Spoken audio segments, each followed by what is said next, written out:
देखिए हम लोग डिस्कस करेंगे हेरिडिटी एंड एवोल्यूशन, ठीक है। अभी स्टार्ट करेंगे एक रैपिड फायर, ठीक है, और उसका मेन टारगेट है चीकू कुमार, और उससे हम सवाल करेंगे जितना भी टॉपिक हेरिडिटी एंड एवोल्यूशन में पढ़ाए हैं उसके रिगार्डिंग, ठीक है। I would like to call Chiku Kumar, इधर आइए और बताएंगे क्वेश्चन।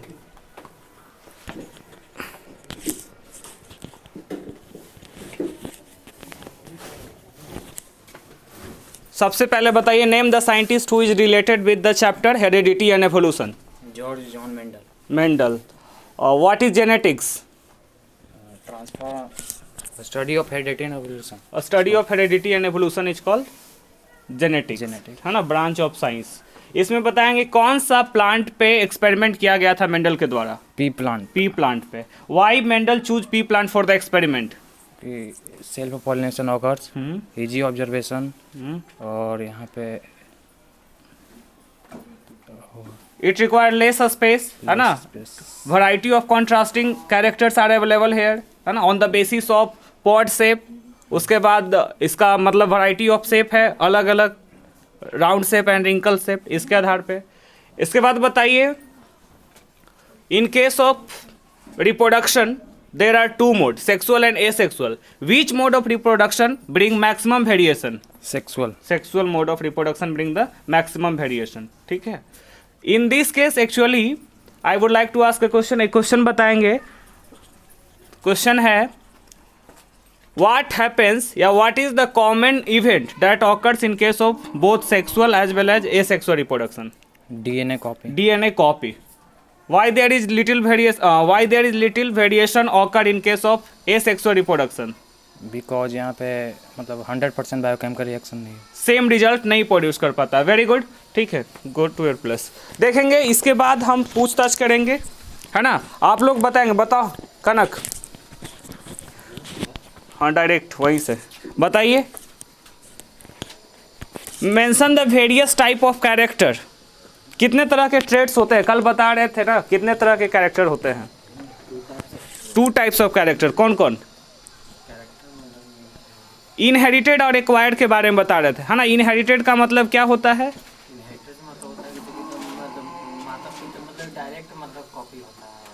मतलब जो इनहेरिटेड माने सिंस बर्थ से जो आया, जन्म के साथ साथ, है ना। और वैसा कैरेक्टर जो इन्फॉर्मेंट से प्राप्त करते हैं, एक्वायर्ड। Sit down. आप बताओ, what do you mean by filial one generation? The product of parental generation is called filial one generation. हाँ, प्रोडक्ट ऑफ पैरेंटल वाला को क्या कहते हैं? फिलियल वन जनरेशन कहते हैं, ठीक है। देखिए बेसिकली हम लोग डिस्कस कर रहे थे हेरिडिटी एंड एवोल्यूशन के रिगार्डिंग। इसमें बताए थे हेरिडिटी होता क्या है, तो बेसिकली इसका डेफिनेशन बताए थे, ब्रांच ऑफ साइंस। इसमें हेरिडिटी क्या है? ट्रांसमिशन ऑफ कैरेक्टर, ठीक है। Transmission of character from parents to offspring is called heredity. Evolution क्या है? Gradual change in the species as the time passes is called evolution, ठीक है। इसके बाद हेरिडिटी एंड एवोल्यूशन दोनों के बारे में पढ़ा जाता है एक विषय में, ठीक है, उसे कहा जाता है जेनेटिक्स। जेनेटिक्स कहते हैं। और जेनेटिक्स होता क्या है? Branch of science which deals with the study of heredity and evolution. विज्ञान का वैसा हिस्सा जिसमें हम लोग हेरिडिटी एंड एवोल्यूशन के रिगार्डिंग डिस्कस करते हैं, उसे जेनेटिक्स कहते हैं, ठीक है। अब यहाँ पे बेसिकली हम बताए थे कि जब भी जेनेटिक्स वगैरह जो पढ़ रहे हैं तो स्टार्टिंग से एवोल्यूशन होने के लिए क्या इंपॉर्टेंट है, तो सबसे पहले ए वेरिएशन का एक्यूमुलेशन होना, राइट। वेरिएशन बताओ Akash Kumar, what is variation? Variation क्या है? हाँ, डिफरेंस इन द कैरेक्टर, है ना। कैसे होता है एक्चुअली में? हाउ वेरिएशन क्रिएटेड या how variation are helpful. Variation कैसे हेल्पफुल है? वेरिएशन कैसे हेल्पफुल है बताइए कनक। वेरिएशन क्या करता है? सबसे पहले देखिए, नहीं बता पा रहे, वेरिएशन किस प्रकार से हेल्पफुल है, तो देखिए सबसे पहले वेरिएशन क्या कर रहा है? लीड्स टू द इवोल्यूशन, है ना। वेरिएशन के वजह से इवोल्यूशन ये क्या कर रहा है? चेंजिंग इन्वायरमेंट में चांस ऑफ सर्वाइवल को इंक्रीज कर रहा है ना। बदलते हुए वातावरण में कैसे मतलब कि धीरे धीरे ऑर्गेनिज्म जो है उसमें स्टेबल फील करेगा, उसके अकॉर्डिंग बात कर रहा था, ठीक है। तो बेसिकली हम लोग चर्चा किए थे हेरिडिटी एंड एवोल्यूशन के बारे में। हेरिडिटी क्या है, इसका कौन सा विषय में पढ़ते हैं, तो जेनेटिक्स हो गया, branch of science which deals with the study of heredity and evolution. इसके बाद वेरिएशन क्या होता है, तो डिफरेंसेस जो ऑकर होता है ना, उसको हम वेरिएशन, इसका मेन काउ जो होता है वो क्या करता है, स्टेबिलिटी मेंटेन करना। देखिए इसके बाद हम लोग डिस्कस करेंगे, इसमें बताया था कल जो बता रहे थे कि मेंडल जो है वो एक्सपेरिमेंट किए थे कौन सा पे, तो गार्डन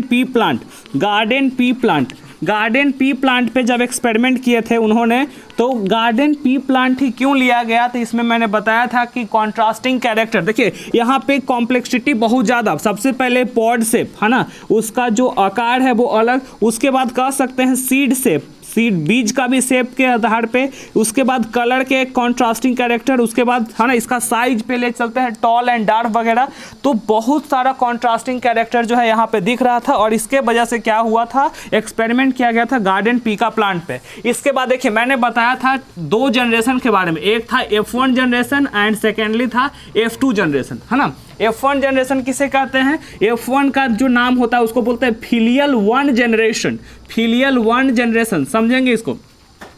फिलियल 1 जनरेशन क्या होता है, तो वैसा जनरेशन जो कैसे अराइज होता है, तो पेरेंटल क्रॉस से, है ना, पेरेंटल क्रॉस से, जब पेरेंटल क्रॉस करवाते हैं तो जो प्रोड्यूस होता है उसे हम क्या कहते हैं, F1 जनरेशन। जबकि पेरेंटल क्रॉस का जो प्रोडक्ट निकलता है और इसे जब आपस में क्रॉस करवाया जाता है तो जो जनरेशन प्रोड्यूस होता है उसे कहते हैं F2 जनरेशन, राइट, और इसी का नाम है फिलियल 2 जनरेशन, समझ रहे हैं, ये फिलियल 2 जनरेशन। अब हम कल बता रहे थे हाइब्रिड किसे कहते हैं, पता है हाइब्रिडाइजेशन क्या है या हाइब्रिड क्या होता है, तो इसमें हम बताए थे, है ना, हाइब्रिड क्या है, तो वैसा एक प्रोसेस कह सकते हैं या वैसा प्लांट कह सकते हैं जो कि कॉन्ट्रास्ट, जो हम देखना चाहते थे, जो वैरायटी हमें ऑब्टेन करना था वैसा प्राप्त करते हैं बाय क्रॉसिंग 2 और मोर डिफरेंट कैरेक्टर, 2 या 2 से अधिक कैरेक्टर मिला करके जो नया प्रजाति का हम प्राप्त करते हैं उसको हाइब्रिड कहते हैं, राइट। और ए हाइब्रिडाइजेशन क्या करता है, हेल्पफुल होता है किस चीज़ के लिए, तो ए हाइब्रिडाइजेशन जो है मतलब कि आगे जाकर के वेरिएशन क्रिएट करता है और हम जो चाह रहे होते हैं वो हमें प्राप्त हो जाता है, ठीक है। ये हाइब्रिडाइजेशन में मैंने 2 चर्चा किया था, आपको बताया था मोनो हाइब्रिड को लेकर के एंड बताया था डाई हाइब्रिड को लेकर के, ठीक है।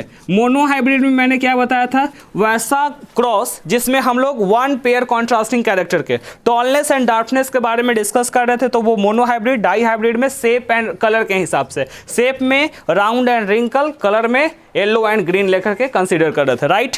अब यहाँ पे देखिए रेशियो बताया गया था, जब अगर हम मोनो हाइब्रिड क्रॉस करवाए थे तो मेंडल का F1 जनरेशन में जो रेशियो था वो था 4:0, ठीक है। हम टेबल के जरिए आपको बताए थे, यहाँ पे 4 किसका था, टॉल का कि डार्फ का, टॉल का, बिल्कुल टॉल प्लांट का जो रेशियो था वो टॉल का 4 था और डार्फ का 0। जबकि ए जब हमको प्राप्त हुआ उसके बाद जब इसको क्रॉस करवाया गया, है ना, क्रॉस करवाने के क्रम में जब हम चार्ट बना के बताए थे इसमें यहाँ पे कराया गया, तो जब फर्स्ट एक्सपेरिमेंट करवाया गया तो यहाँ पे बता, देखिए यहाँ पे अगर सिमिलर होता है तो होमोजाइगस कहते हैं, अगर डी सिमिलर, है ना, एक कैपिटल एक स्मॉल रहता है तो इसको हेट्रोजाइगस कहते हैं। 2 तरह के जीन के बारे में, होमो का मतलब क्या होता है, एक समान, ठीक है, तो एक समान जीन है तो उसको होमोजाइगस, और अलग अलग रहता है तो उसको हेट्रोजाइगस कहते हैं, राइट। अब यहाँ पे एक्चुअली होता क्या है, जैसे देखिए हम सबसे पहले F1 की बात कर लेते हैं, F1 जनरेशन की बात करते हैं, तो यहाँ पे F1 जनरेशन में क्या किया गया था, टॉल लिया गया था, है ना, और एक डार्फ के लिए लिया गया था, राइट। टॉल में लिया गया था तो देखिए टॉल यहाँ पे टॉल कंसीडर कर लेते हैं, यहाँ पे डार्फ वाला, ठीक है। F1 के बारे में इसका मतलब क्या है, पेरेंटल क्रॉस को लेकर के चर्चा कर रहे हैं।